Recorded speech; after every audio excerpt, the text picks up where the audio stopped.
How to protect your savings. Inflation-proof strategies for the UK. Hello, friends. It's Emily Bennett here again, and today we're diving into a topic that's close to my heart, especially with everything going on in the world: how to protect your savings from inflation. Let me paint you a picture. It's a crisp morning in London. You pop down to your local cafe for a coffee and a croissant, something I love doing myself after dropping my boys Oliver and Henry off at school. But wait, that coffee is suddenly £4, and the croissant, £3.50. I know what you're thinking. When did everything get so expensive? That's inflation creeping in. Prices are rising, but your savings? Well, they might not be keeping up. And that, my friends, is exactly why today's topic is so important. Let's walk through inflation-proof strategies for those of us in the UK, and I'll share some personal stories along the way. Now, inflation isn't just some scary economic term. It's real. It's that feeling when your weekly grocery shop suddenly costs a lot more than it did a year ago. I remember last Christmas, James and I were planning our family dinner: roast turkey, Yorkshire puds, the works. But when I saw the prices, I had to do a double take. Everything had jumped, even the Brussels sprouts. Inflation means that the money sitting in your savings account is losing value over time. If you've got £10,000 saved today, it won't have the same buying power 5 years from now unless you take action. Let's make sure that doesn't happen to you. The first instinct might be to keep your money safe in a savings account. I get it. It's comforting to know that money is there. But here's the hard truth. If that money is just sitting in a typical savings account, inflation is eating away at it, like a slow drip of water eroding a stone. When I was younger, my mom, being the senior investment banker that she is, always told me, "Emily, it's good to save, but never let your money stay idle." And she was right. Back then, savings accounts had decent interest rates, but today, interest rates are so low that they don't keep up with inflation. So, what's the first step? Find high-interest savings accounts, or consider fixed-rate bonds that give you better returns. Every little bit helps to reduce inflation's bite. Now, I know what you might be thinking. Stocks? That sounds risky. But let me tell you a story. A few years ago, when I was working with global investment partners, I advised a client who was nervous about investing in stocks. She was worried about the ups and downs. But here's the thing. Stocks tend to outperform inflation over the long run. Historically, they have delivered higher returns than inflation, especially when you invest in solid, established companies. In the UK, I often look at FTSE 100 companies.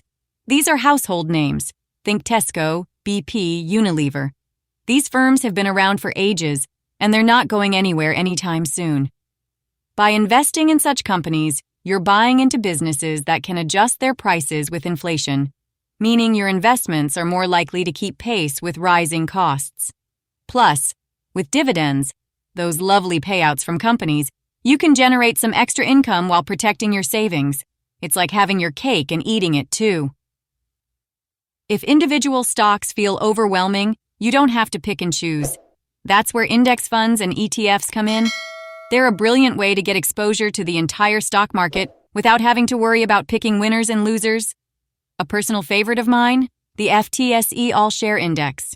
It's a simple way to invest across the whole UK stock market, and if you want global exposure, you can consider an ETF like the Vanguard FTSE Global All Cap. When my husband and I first started investing together, this is how we began. It was low cost, easy to manage, and best of all, it gave us peace of mind knowing we were hedging against inflation.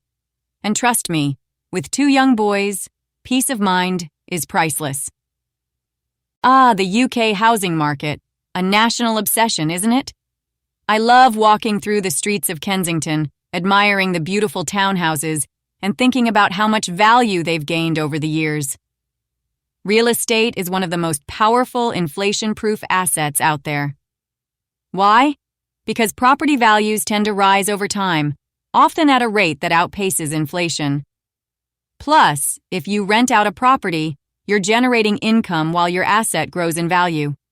James and I bought our first home just outside London a decade ago, and watching its value climb has been eye-opening. It's one of the reasons why I encourage people to think about investing in real estate. You don't need to buy a mansion. Even a small buy-to-let property can be a fantastic inflation hedge. Now let's talk about gold. There's something so classic, so British, about owning a bit of gold, isn't there? My father always used to tell me, gold is insurance for your wealth. And he wasn't wrong. When inflation rises, the value of currency falls, but gold tends to hold its value. It's not something I'd put all my money into, but having a small portion of your savings in gold, whether through physical gold or gold ETFs, can give you that extra layer of protection.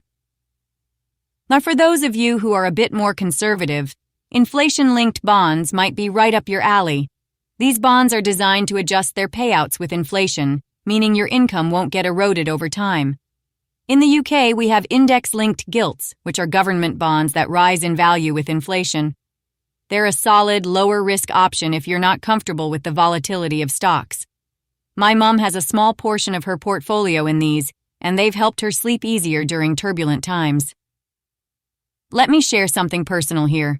A few years ago, just as our second son Henry was born, we had a bit of a financial wobble. We needed quick access to cash, and I'm so grateful we had an emergency fund set aside. If there's one thing inflation can't touch, it's the peace of mind that comes from knowing you're prepared for whatever life throws at you. I always recommend having at least 3 to 6 months' worth of living expenses in a liquid account, preferably a high-interest one, as your safety net.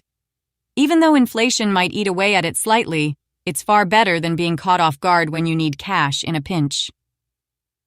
Finally, remember that staying informed is key. Inflation isn't static. It can rise, fall, or even surprise us, as it has in the past couple of years. That's why it's essential to stay flexible and adapt your strategy as needed. One of the best habits I've developed over the years is regularly reviewing my investments, maybe twice a year, usually over a cup of tea, while the boys are playing in the garden. By staying on top of things, you'll be better equipped to adjust your strategy if inflation starts to soar again. So, there you have it. Some of my favorite inflation-proof strategies for those of us here in the UK.